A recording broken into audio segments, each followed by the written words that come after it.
Alright, hey, what's up, y'all? So, I came across this article by the Mogul Dom Nation, written by Ann Brown, and it is titled, Ice Cube joins Charlamagne Diddy against Biden Democrats. Let's hold the black vote hostage until there's a black agenda we're satisfied with. I agree. Alright, so, pay attention to this image real quick because it's very important as there's content related to this at the end of the article, which I will present.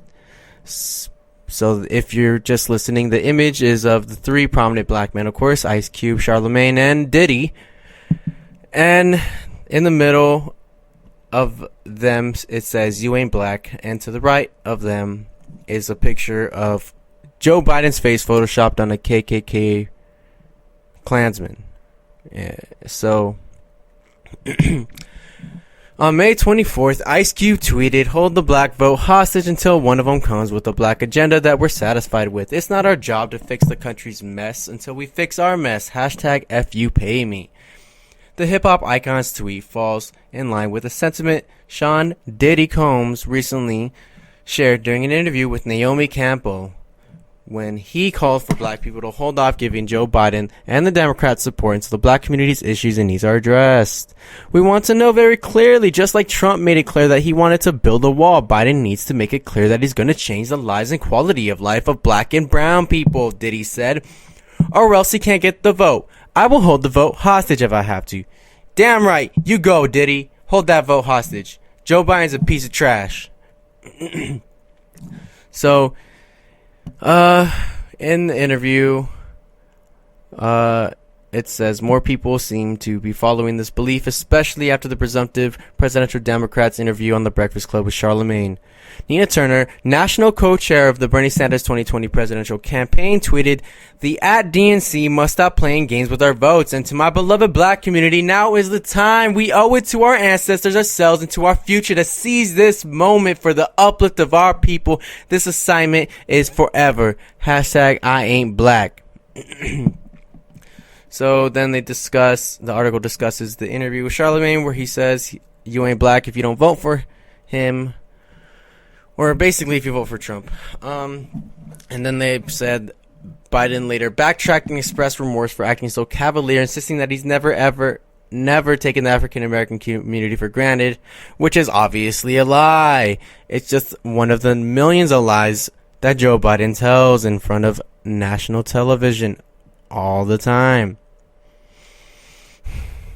So shortly after Diddy's declaration, Biden released his plan for Black America called Lift Every Voice.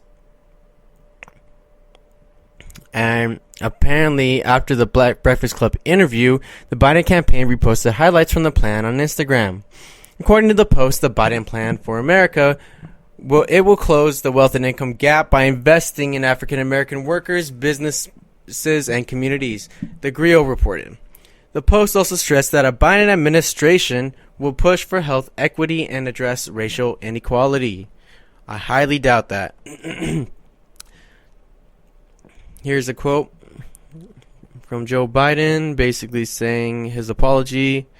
He also says no one should have to vote for any party based on their race, background, religion, or any demographic information. Yet they believe that anyone who identifies as a leftist they believe they're entitled to all those people's votes, and they say that every single time almost that Joe Biden is in the public. So that's clearly another lie that Joe Biden said. So the article goes on to say, while the sentiment of Diddy, Charlamagne, and now Ice Cube seems to be gaining momentum, other black voters say now is not the time to put the election on the line.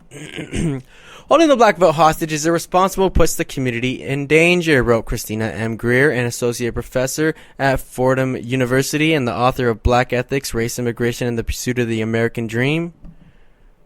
Let's see. While Greer said she agrees with Diddy that Biden and the Democrats cannot take the black vote for granted, she feels holding the black vote hostage would be detrimental to not only the black community but the nation and world for generations to come.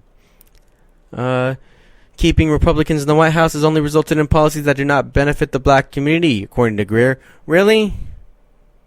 Because I'm pretty sure a majority of the Democrats that have been in office in history,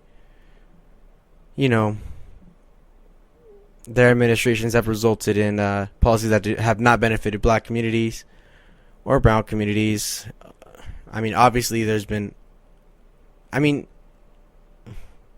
yeah, it's kind of back and forth because of, you know, Abraham Lincoln emancipating the slaves, and Lyndon Johnson passing the Civil Rights Act. So, I mean, it is kind of a back and forth. But, yeah, majority of both parties' administrations never really help either communities. As we know, black women make pennies on the dollar compared to their white counterparts, while this president and his Republican sycophants are eroding the economic security of millions of people by breaking up unions, failing to pay people of color an equal living wage, defunding educational systems, bankrupting families in unequal hospital systems, and destroying the social safety net. We cannot make a false equivalent argument about the two parties, she wrote. She added, how do you plan to hold the vote hostage when the Republican Party is already doing everything in its power to prevent black people from voting in free and fair elections? Oh my God. Are you serious? The Democratic Party is literally doing that, dude. There's been probably 10 plus states where they suppressed the vote, man, and made it increasingly difficult for people to vote, and so difficult that it turned voters away from voting because of how absurd the suppression was. Like, don't just point Republicans as the only ones who suppressed the vote. The DNC is equally guilty, if not more guilty, especially in 2020 than ever. Greer does call for the Democratic Party to be more responsive to the specific needs of black people. According to Greer, 4 more years of Trump will result in even deadlier health effects for black communities, dissolving unions that have bring black people together into the middle class, and defunding stable government institutions such as the post office and other agencies that employ mostly black workers. Some on Twitter agree with Greer, who pointed out that Diddy has a privilege many other black people don't have. One person tweeted this about holding the black vote hostage: you can afford to, we working class folks cannot. Oh my God, bro.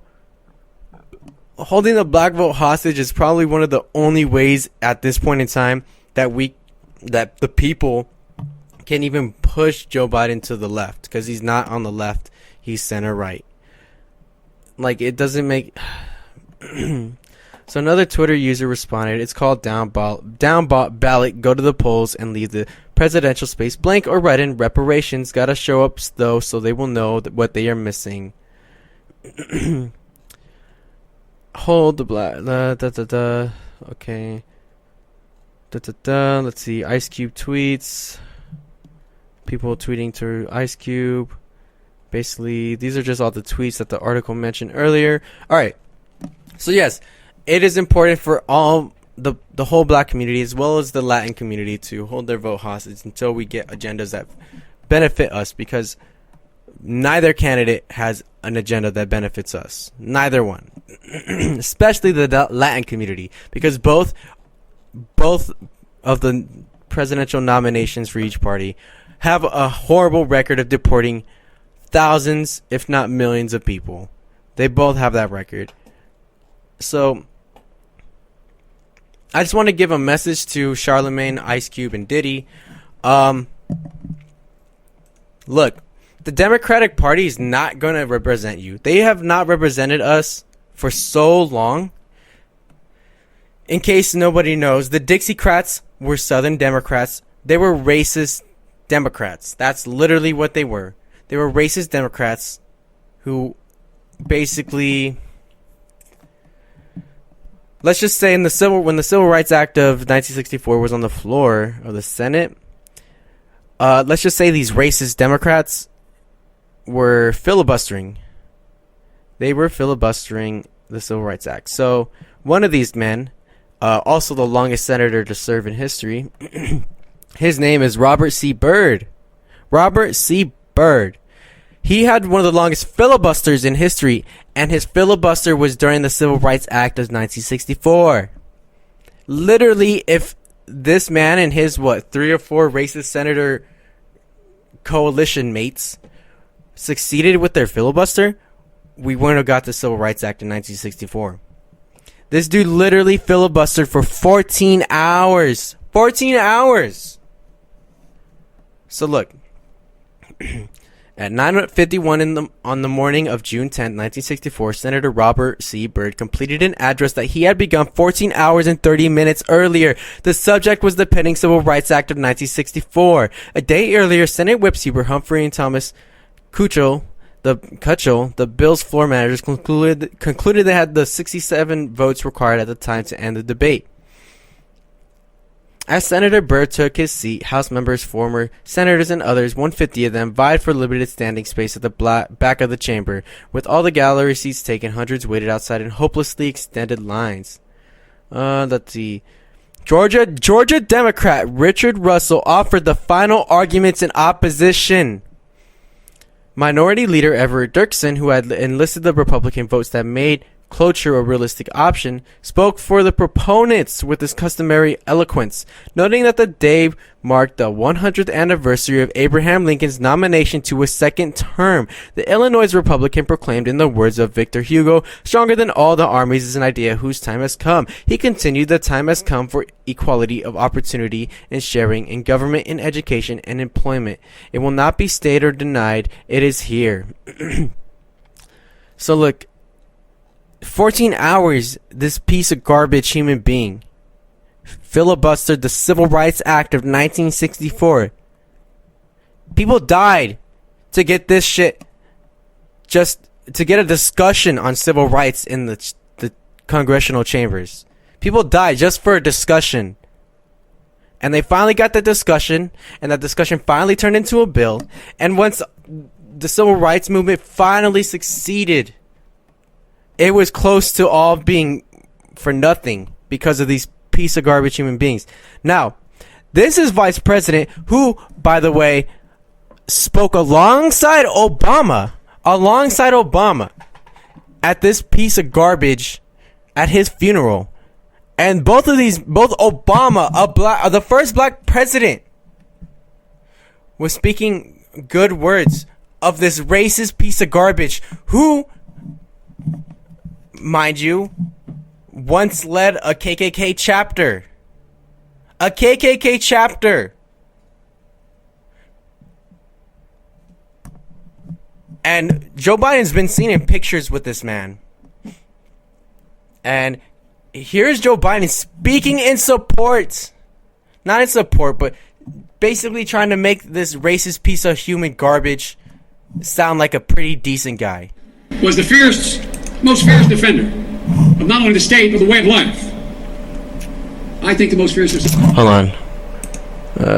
This is my fault. Alright. And Robert C. Byrd was the most fierce defender of not only the state, but the way of life. I think the most fierce defender that probably this state has ever known in its history.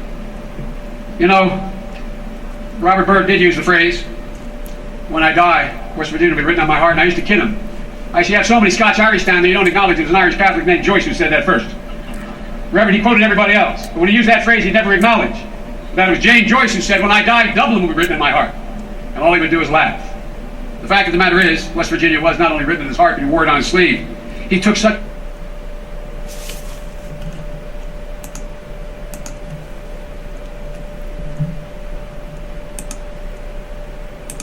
I apologize. I have no idea what's going on right now.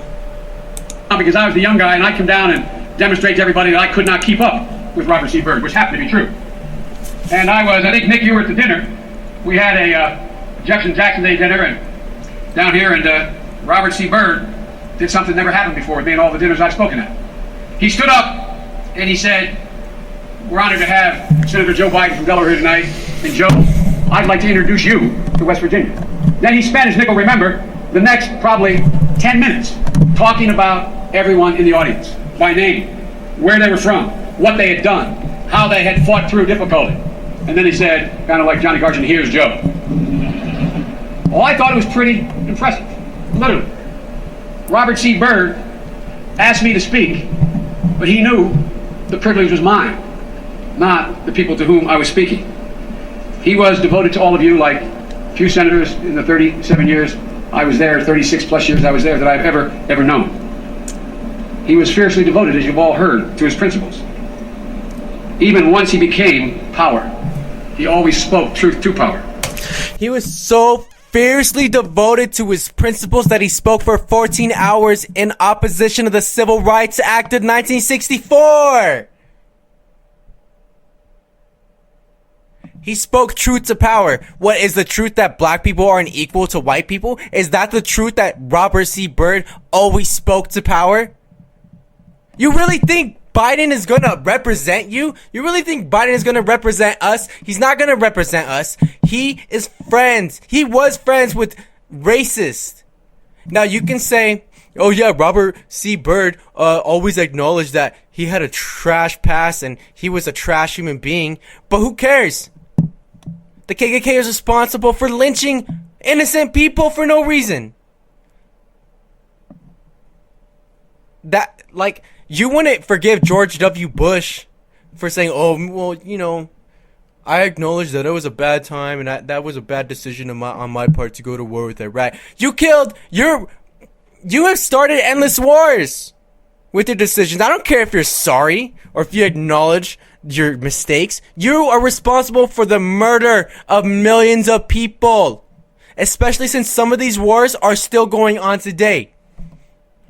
So for this Robert Byrd to acknowledge that his past was troubled and acknowledge that he was wrong, it doesn't matter.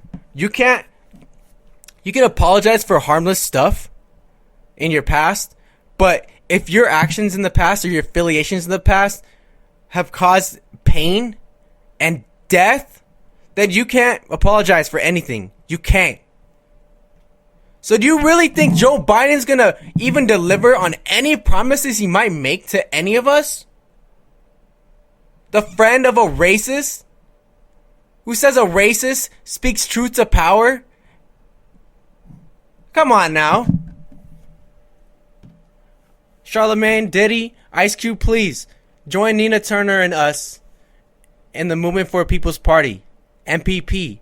Join the coalition. We will start a new party and we will take this country back because these pieces of garbage do not represent us. And you can't trust them. Right here, Malcolm X, the fox and the wolf. Biden is clearly the fox.